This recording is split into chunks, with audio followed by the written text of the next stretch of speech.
How long is that going to take you guys? Anyway, get him to do a must not have.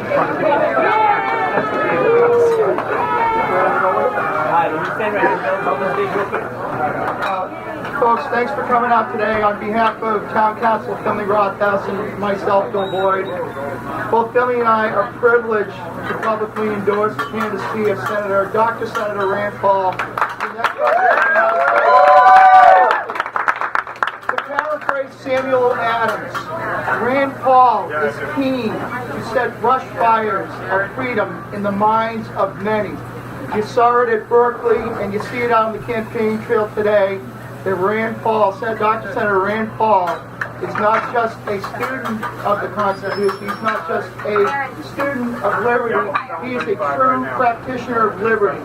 And on January 20th, 2017, it's going to give us a lot of pleasure to see Dr. Senator Rand Paul sitting at 1600 Pennsylvania Avenue as the next President of the United States. So, Senator Paul, welcome to Merrimack. For the endorsements and for asking all your friends out here today. What I'm excited about is that I want the Republican Party to be big enough to win national elections again.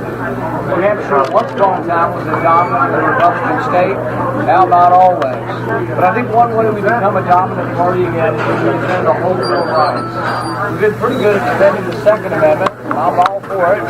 We need to be good at defending the Fourth Amendment.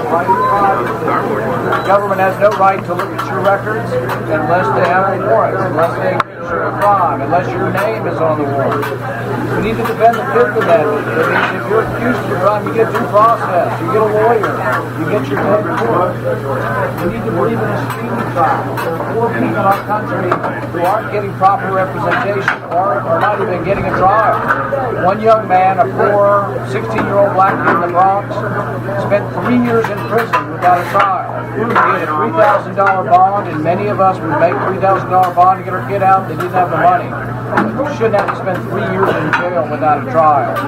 So what I'm talking about is let's spread the Bill of Rights to everybody, and let's start talking whether you're rich, poor, white, or black, that the Bill of Rights and Constitution applies to everybody.